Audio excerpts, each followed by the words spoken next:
नमस्कृत्य तदुक्तिः परिभाव्य च वैयाकरणसिद्धान्त कौमुदीयं विरच्यते।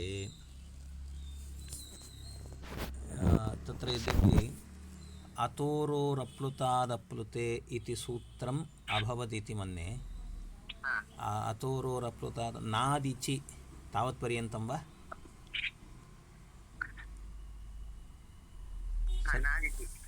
नादिचि इत्यभवत्। अनन्तरं तत्र कः किं वाक्यं विद्यते तत्र पठतु।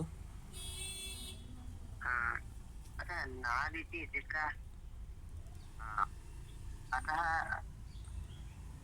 आद्गुणः श्रेयः पदान्तः इति शुभोच्चः इत्यभवत्। अनन्तरम् अतः इति तपरः किं देवा अत्र? आम्, तत्र अतः इति अर्थात् इदानीम् अतोरोरप्लुतादप्लुते इति सूत्रे दलकृत्यचिन्तनं करोति। तत्र अतोरोरप्लुतादप्लुते इत्यत्र अतः इति तपरग्रहणं कृतवन्तः। किमर्थं तपरग्रहणम्? अर्थात् तपरग्रहणे सति तपरस्तत्कालस्य इति सूत्रेण कीदृश अर्थात् ह्रस्व अकारः यदि उच्चारितः भवति तत्प्रभेदाः एव तत्र ग्रहणं तेषामेव भवति। अतः यदि तपरकरणं न कुर्मः तर्हि किं स्यात्? देवा अत्र इत्यत्र देवाः इत्यत्र देवास् इत्यस्ति। देवास् इत्यत्र ससजुषोरुः इत्यनेन ऋत्वं भवति। तथा च ऋत्वे सति देवार् अत्र इत्यस्ति। यदि अतः इति तपरग्रहणं न कुर्मः तर्हि दीर्घाद् अकारात् परे विद्यमान ऋत्वस्यापि उत्वं स्यात्। एवञ्च तत्रापि यदि उत्वं स्यात् अनिष्टरूपं सञ्जायेत। अतः तन्निवारणाय अत्र किं कृतम्?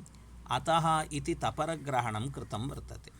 अतः इति तपरग्रहणे तावत् तत्र देवास् इत्यत्र यद्यपि देवार् इत्यत्र दीर्घ आकारः विद्यते इति कृत्वा अनेन सूत्रेण न भवति, अपि तु अग्रे वक्ष्यमाण भो भगो अगो अपूर्वस्य योषि इत्यनेन सूत्रेण यत्वम् आगच्छति, तदनन्तरं लोपः भवति इत्यादि तत्रैव पश्यामः। तदा देवा अत्र इति रूपं सिद्ध्यति इति। अनन्तरं वाक्यं किं विद्यते? अनन्तरम् अति इति तपरः किं? श्व आगन्त। श्व आगन्त। यद्यपि अति इति तपरग्रहणं किम् इति? अति इति तपरग्रहणम् अर्थात् इदानीम् अतः परस्य इत्युक्तवन्तः, परन्तु तद्वत् अतिपरे अर्थात् ह्रस्व अकारे परे एव ऋत्वस्य उत्वं भवति इत्युक्तवन्तः। तथा च तत्र अतिपरे इति किमर्थमुच्यते? एवमेव यदि अति इति न वदामः तर्हि अप्लुताद् अतः परस्य रोः उः स्यात् अप्लुते अकारे परे इत्येव अर्थः स्यात्। तदा श्वस् इदानीं श्वः इत्यत्र श्वस् इति अव्ययं। श्वस् इत्यत्र विद्यमान सकारस्य ससजुषोरुः इत्यनेन ऋत्वं भवति। तदा श्वर् आगन्त इति भवति। श्वर् आगन्त इत्यवस्थायां तत्रापि उत्वं स्यात्। श्वर् इत्यत्र रेफस् कुतः? अप्लुताद् अतः परस्य रोः इत्युक्तत्वात् अप्लुताद् अतः परे ऋत्वं विद्यते। तथा च अकारे परे इत्युक्तवन्तः। आगन्त इत्यत्र दीर्घ आकारः विद्यते। अतः तत्रापि यदि अनेन सूत्रेण उत्वं स्यात् तर्हि अनिष्टरूपं सञ्जायेत। तन्निवारणार्थम् अत्र किं कृतवन्तः? अतः इति तपरग्रहणं अति इति तपरग्रहणं।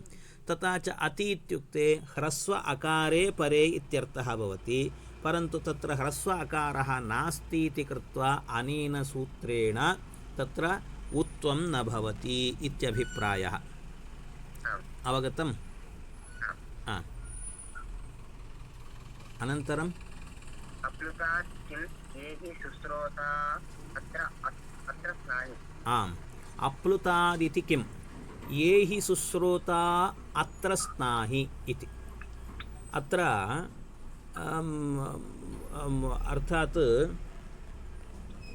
अप्लुतात् इति पदस्य प्रयोजनं अत्र प्रदर्शयति ये हि सुश्रोता अत्र स्नाहि इति अस्याः पङ्क्तेः अयमाशयः वर्तते यत् ये हि सुश्रोता इति सम्बोधनवाक्यं वर्तते अत्र सुश्रोतस् इत्यस्ति सुश्रोत इति कस्यचित् संज्ञा भवति तस्य संबोधने तावत् दूराद्धूते च इति सूत्रेण तत्र प्लुतः भवति दूराद्धूते च इति संबोधनवाक्यम् अत्र वाक्यस्य टेः प्लुतः इष्यते इति तत्र ये हि सुश्रोता इति प्लुतः आगच्छति एतादृश अवस्थायां ये हि सुश्रोतास्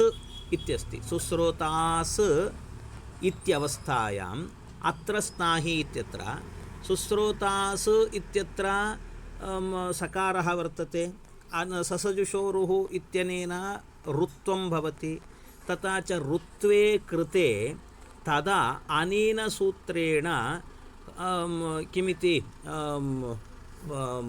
उत्वं स्याद् इति अतोरोरप्लुतादप्लुते इति उत्वं स्याद् इति अतः तन्निवारणार्थम् अत्र अप्लुतादिति उक्तवन्तः इति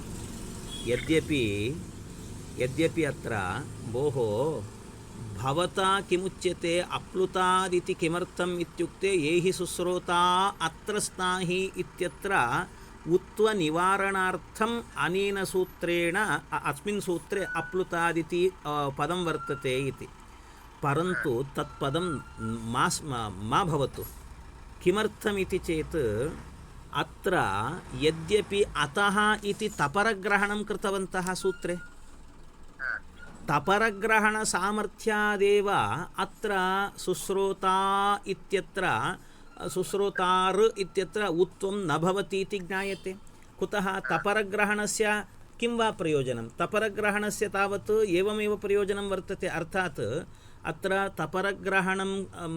तपरग्रहणसामर्थ्यात् तत्र तपरग्रहणसामर्थ्यात् ह्रस्व अकारात् परे विद्यमान ऋत्वस्यैव उत्वम् इति अतः अत्र प्लुत अकारः विद्यते अतः तत्र ऋत्वं कथं भवति न भवत्येव अतः अप्लुतादिति पदं न स्यात् इति चेत् भोः पश्यतु अत्र यद्यपि अतः इति तपरग्रहणस्य अत्र सुश्रोतार् इत्यत्र विद्यमान ऋत्वस्य उत्ववारणसामर्थ्यं नास्ति किमर्थम् इत्युक्ते अत्र उत्व अर्थात् उत्वं तावत् अत्र प्लुतः तावत् केन सूत्रेण आगतः दूराद्धूते च इति सूत्रेण आगतः दूराद्धूते च इति तथा च तादृशसूत्रं दूराद्धूते च इति सूत्रं तावत् त्रैपादिकसूत्रं वर्तते अतोरोरप्लुतादप्लुते इति सूत्रं तावत् सपादसप्ताध्यायीस्थसूत्रं वर्तते तत्र उत्वविधायकसूत्रदृष्ट्या प्लुतस्य असिद्धत्वात् एवं वा प्लुतस्य असिद्धत्वात् तत्र किं स्यात् प्लुतस्य असिद्धत्वात् तत्र अप्लुतात् इति अप्लुतात् परे रुः विद्यते इति ज्ञायते एवं वा अत्र दूराद्धूते च इति यत् सूत्रं वर्तते तत्सूत्रं त्रैपादिकसूत्रं वर्तते अतोरोः इति सूत्रं तावत् सपादसप्ताध्यायीस्थसूत्रं विद्यते अतः पूर्वत्रासिद्धम् इति सूत्रेण असिद्धत्वं वर्तते तथा च अप्लुतात् परे एव तत्र प्लुतः विधीयतां नाम तथापि तत्र ऋत्वम् अप्लुतादेव परे अप्लुतादतः परे एव ऋत्वं विद्यते इति तत्र किं स्यात् अनेन सूत्रेण उत्वं स्यात् असिद्धत्वात् अतः तन्निवारणाय तत्र किम् उक्तवन्तः अप्लुतादित्युक्तवन्तः इति तन्निवारणाय भोः तथापि यदि अप्लुतात् इति पदम् अत्र वदामः तर्हि तेन तत्सामर्थ्यात् किं त्रैपादिकस्थसूत्रं परिवर्त्य तत् स्थानम् अन्यस्थानम् इति कल्पितुं शक्यते वा? त्रैपादि अवगतं वा? इदानीम् अप्लुतादिति तत्र पदं दत्तं किमर्थम् इत्युक्ते सुश्रोता अत्र इत्यत्र सुश्रोतार् इत्यत्र उत्वनिवारणाय इति। परन्तु अप्लुतादिति पददानेन तत् कथं सिद्धं कथं भवति इदानीम्? अवगतं वा? पूर्वं तावत् असिद्धं वर्तते इत्युक्तवन्तः। किम् इदानीम् अप्लुतादिति पददानेन तत् स्थानं परिवर्तितुं शक्यते वा? त्रैपादिकस्थसूत्रं तावत् असिद्धं नाम असिद्धमेव। अप्लुतादिति पददानात् इदानीं तत्र उत्वं निवार्यते इत्युच्यते। परन्तु तत्र उत्वं कथं निवार्यते? तत्र इदं सिद्धमेव न भवति खलु? सिद्धमेव न भवति, सत्यं वा? तत्र यद्यपि तत्र प्लुतः आगतः इति अस्य सूत्रस्य ज्ञानमेव नास्ति। अप्लुतादिति सामर्थ्यात् तत्र किमुच्यते इदानीं? तत्र प्लुतसत्त्वे अपि तत्र ऋत्वस्य उत्वं निवार्यते इत्युच्यते। तत्र भवत्येव तत्र भवत्येव सत्यं खलु? अतः अप्लुतादिति पददानात् कथं तत्र उत्वनिवारणं शक्यते इति चेत् भोः पश्यतु, तत्र अप्लुतादिति अस्मिन् सूत्रे पददानादेव सिद्धं भवति। कुतः इत्युक्ते यदि अतः इति तपरग्रहणं कृतम् अनन्तरम् अप्लुतादिति पदमपि दत्तं वर्तते, अप्लुतादिति पदस्य किं वा प्रयोजनं विद्यते? अप्लुतादिति पदस्य किं वा प्रयोजनं? तत्र प्रयोजनमेव नास्ति, एवं खलु? प्रयोजनमेव नास्ति, व्यर्थमेव तत्पदं। तथा च तत्र अप्लुतादिति पदं व्यर्थं सत् कञ्चिदर्थं ज्ञापयति इति नियमानुसारेण। किं ज्ञापयति? व्यर्थं सत् कञ्चिदर्थं ज्ञापयति इत्युक्तवन्तः। किं ज्ञापयति इत्युक्ते त्रैपादिकसूत्रविहितत्वे अपि प्लुतस्य असिद्धत्वं न भवति इति ज्ञापयति। एवं वा? त्रैपादिकसूत्रविहितत्वे अपि प्लुतस्य असिद्धत्वं न भवति इति ज्ञापयति। तथा च असिद्धत्वं नास्ति, तथा च तत्र प्लुतः आगतः इति अनेन सूत्रेण सम्यक् ज्ञातः वर्तते, सिद्धः वर्तते। अतः सिद्धत्वात् तत्रापि ऋत्वस्य उत्वं स्यात्, तन्निवारणाय अप्लुतादिति पदं वर्तते इति तदा सार्थक्यं भवति। भोः आं सत्यं सत्यं। भोः इदानीं तदुपर्यपि प्रश्नः, भोः तत् कथम्? इदानीम् अप्लुतादिति पददानात् असिद्धमपि सिद्धं भवति इत्युक्तवन्तः, परन्तु अतः इति तपरकरणादेव सिद्धं भवति इति उच्यतां नाम, एवं वा? अतः इति तपरकरणादेव तत्र सिद्धं भवति इति वक्तुमपि शक्यते खलु? इति चेत् तथा न शक्यते। कुतः इत्युक्ते अतः इति तपरग्रहणस्य तादृशसामर्थ्यं नास्ति तस्य। यदा तत् सिद्धं भवति इत्युक्ते तत्पदं यदि व्यर्थं भवति तदा व्यर्थं सत् कञ्चिदर्थं ज्ञापयति इति नियमानुसारेण किमपि ज्ञापितुं शक्यते। परन्तु तत्पदं व्यर्थमेव न भवति। अतः इति तपरग्रहणस्य देवा अत्र इत्यत्र तत्र उत्व निवृत्तिद्वारा अतः इति तपरग्रहणं चरितार्थं वर्तते। चरितार्थम् इत्युक्ते लब्धप्रयोजनकं विद्यते, प्रयोजनं लब्धं वर्तते तस्य। अतः इति तपरग्रहणात् देवार् अत्र इत्यत्र तत्र उत्वं न भवति इति तत्र उत्वनिवारणद्वारा तस्य प्रयोजनं लब्धं वर्तते। अतः प्रयोजनसत्त्वात् तत्पदं व्यर्थं न भवति। अवगतं वा?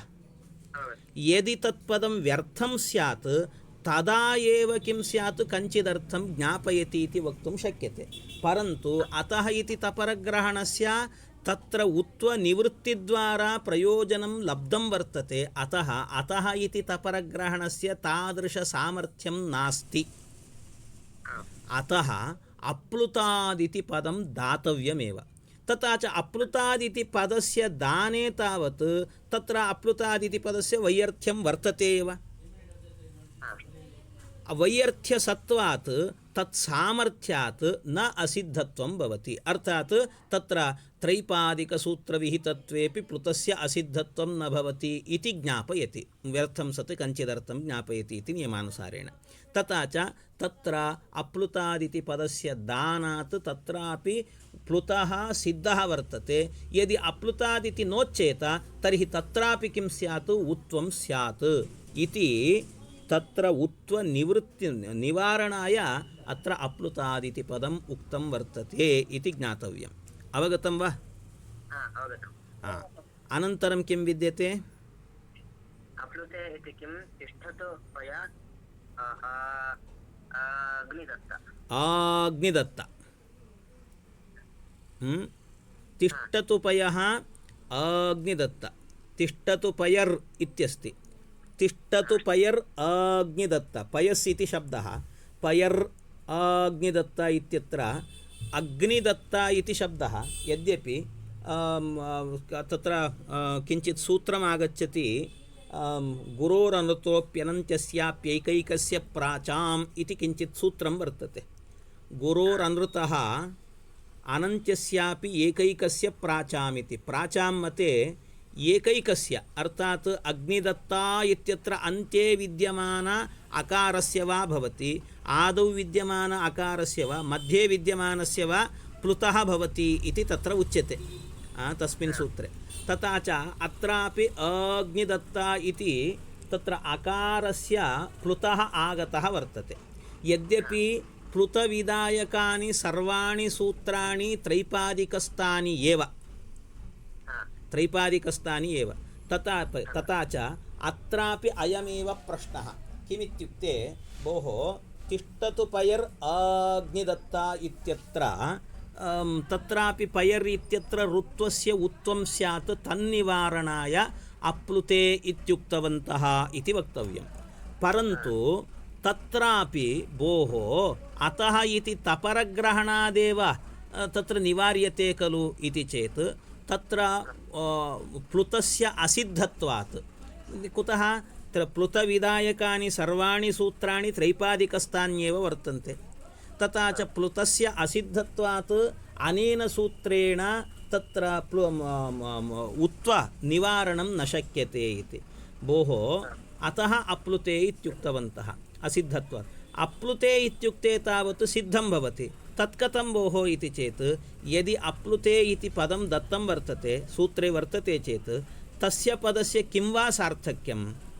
वैयाकरणाः तावत् भाष्यकारः यद्यपि महर्षिपाणिनेः सूत्रे विद्यमान एकम् अक्षरमपि व्यर्थं न भवति इति उच्यते तेन।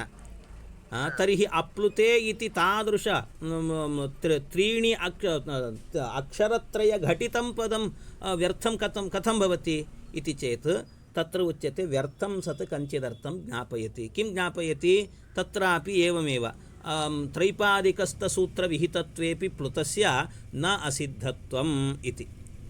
अवगतं वा? अतः अत्रापि किं न भवति, किं पयर् अत्र इत्यवस्थायां पयरु आग्निदत्ता इत्यवस्थायां तत्र ऋत्वस्य उत्वं निवार्यते अनेन सूत्रेण अप्लुते इत्युक्तत्वात् अतः तत्पदं सार्थकं भवति इति ज्ञातव्यं। पूर्ववदेव अत्रापि व्याख्यानं कर्तव्यम्। अवगतं वा? अनन्तरं किं विद्यते? हशिच अत्रापि उत्वमेव विधीयते। हशिच इति सूत्रे किं वर्तते? हशिच अप्लुताद् अतःपरस्य रोः उः स्यात् हशिपरे इति वा सूत्रार्थः? तथा च शिवो वन्द्यः इति वा तस्य उदाहरणं? शिवर् वन्द्यः इत्यवस्थायां तत्र हश्वरणे परे वर्तते। अतः तत्र किं भवति? अनेन सूत्रेण ऋत्वस्य उत्वं भवति, तदा शिवौ वन्द्यः गुणः आगच्छति चेत् शिवो वन्द्यः इति रूपं सिद्ध्यति इत्यभिप्रायः। अनन्तरं किं विद्यते? रोः इत्युकार अनुबन्धग्रहणः नेह। कुत्र सत्यं तत्र रोः इति उकार अनुबन्धग्रहणात् न इह, अर्थात् तत्र रोः इति अतोरोरप्लुतादप्लुते इत्यत्र तावत् रोः इति उकार अनुबन्धस्य रेपस्य ग्रहणं कृतं वर्तते। अन्ततो गत्वा तत्र किं भवति? रेपः एव तिष्ठति। तथा च रेपः एव तिष्ठति इति कृत्वा अतोरोरप्लुतादप्लुते इति किमर्थम् उच्यते? अतोरः अप्लुतादप्लुते इत्यपि वक्तुं शक्यते खलु? तत्र उत्वस्यापि ग्रहणं कृत्वा तस्य अनुबन्धलोपः क्रियते। अन्ततो गत्वा तत्र किं तिष्ठति? रेप एव तिष्ठति। तदर्थं किमर्थं तस्य उकारस्य ग्रहणं कृत्वा अनुबन्धलोपः कर्तव्यः इति चेत् प्रश्नस्य अयमाशयः। तथा च एवं प्रश्नः भवति चेत् तदा उच्यते, भोः पश्यतु, अत्र यदि उत्वस्य ग्रहणं न कुर्मः तर्हि केवलं रेपस्य ग्रहणं कुर्मः, तदा प्रातर्गच्छ इत्यवस्थायामपि भ्रातर्गच्छ गच्छ इत्यस्ति वा? अत्र प्रातर् इत्यत्र रेप एव विद्यते, न तु तत्र उकार अनुबन्धविशिष्टः रेपः। तथा च तत्रापि अनेन सूत्रेण उत्वं स्यात् इति आपत्तिः। अतः तन्निवारणाय तत्र उकार अनुबन्धविशिष्टरेपस्य ग्रहणं, तत्र तु स्वाभाविकरेपः विद्यते, न तु अनुबन्धविशिष्टरेपः, अतः तत्र न भवति। अनन्तरं किं वर्तते? देवा इह इति स्थिते ऋत्वं। देवा इह इत्यवस्थायां देवार् इति भवति। देवार् इह इत्यवस्थायां तावत् तत्र अतोरोरप्लुतादप्लुते इति सूत्रेण उत्वं न भवति। कुतः? अप्लुते अति इत्युक्तत्वात्।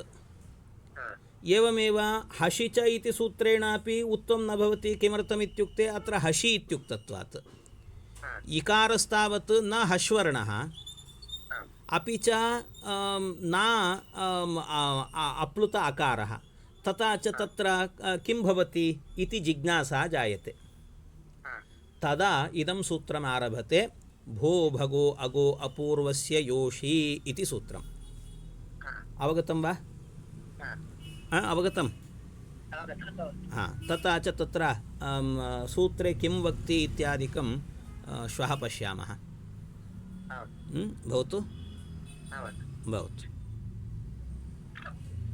व्यासाय भवनाशाय शेषाय गुणराशे